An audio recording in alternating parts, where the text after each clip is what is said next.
Сәлем достар, бүгін біздің қарастыратын тақырыбымыз функцияның графигін түрлендіру.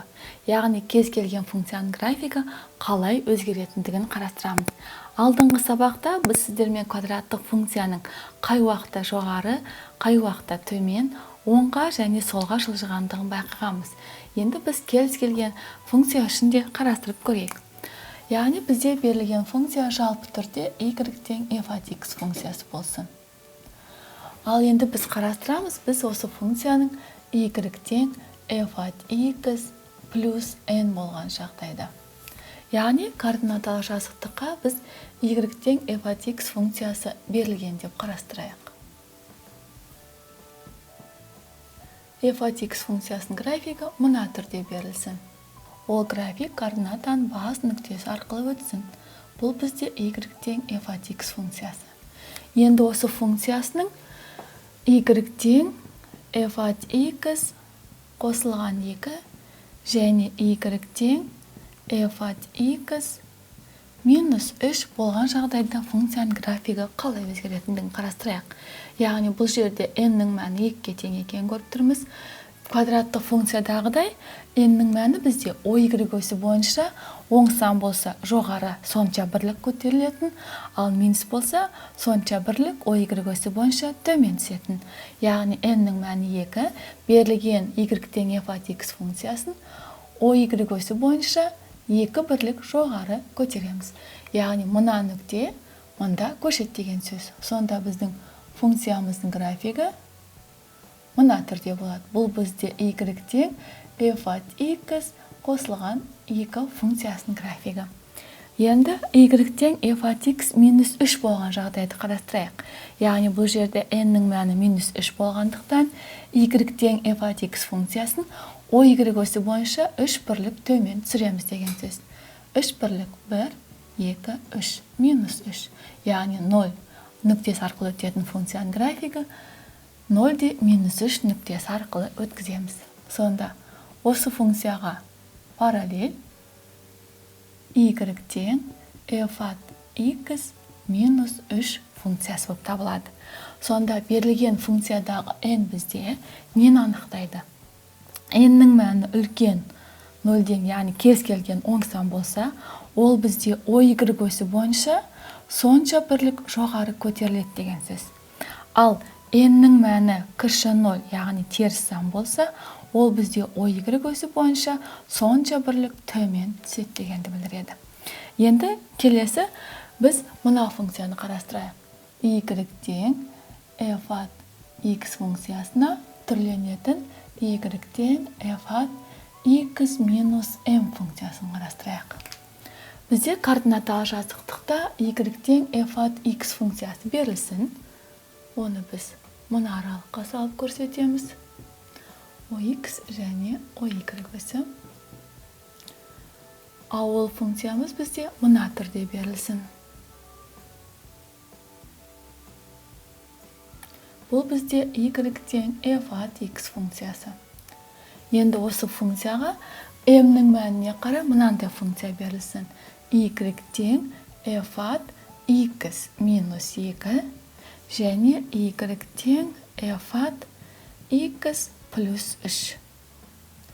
Квадраттық функцияны еске түсірейік. m-нің мәні оң сан болса, онда ол керісінше x өсі бойынша солға қарай сонша бірлік жылжитын. Ал керісінше m-нің мәні теріс сан болса, ол керісінше x өсі бойынша оңға сонша бірлік жылжитын. Олай болса, x өсінен бұл жерде m-нің мәні тең болып тұр 2-ге. Яғни 2 бізде оң сан. Оң сан болғандықтан 2-ге қарама қарсы x өсінде минус 2-ге жылжытамыз деген сөз. Сонда 0 нүктесі арқылы өтетін y тең f от x функциясының ендігі мәні минус 2-де 0 нүктесінде өтетіндей функцияны салуымыз қажет. Ол бізде мына нүкте, мына функция болады. Бұл бізде y тең f от x минус 2 функциясының графигі.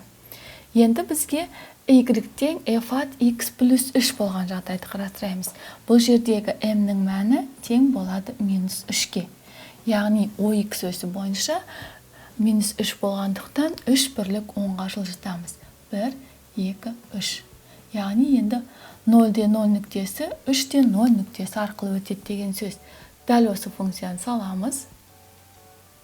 Бұл бізде y-тен f от x плюс 3 функциясының графигі.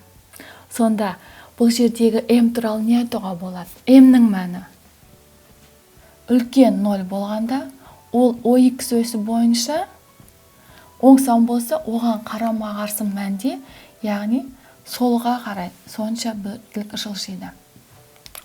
Ал m кіші 0 болса, ол ox өсі бойынша оңға сонша бірлік жылжиды. Яғни бұна түрде көрсетсем болады, m үлкен 0 болса, солға жылжиды, ал m кіші 0 болса, керісінше оңға жылжиды.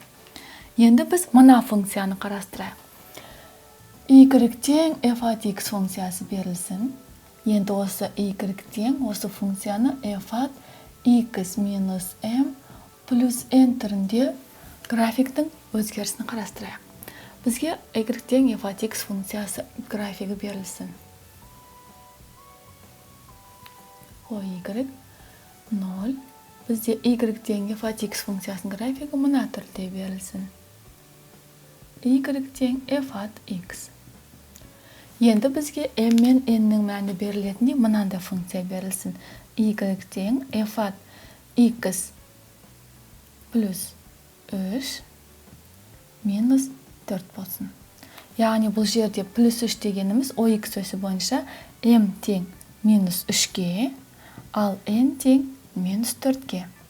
Сонда берілген y-тен f от x функциясы x өсі бойынша минус 3 болғандықтан 3 бірлік солға жылжиды деген сөз. Мұна аралықта.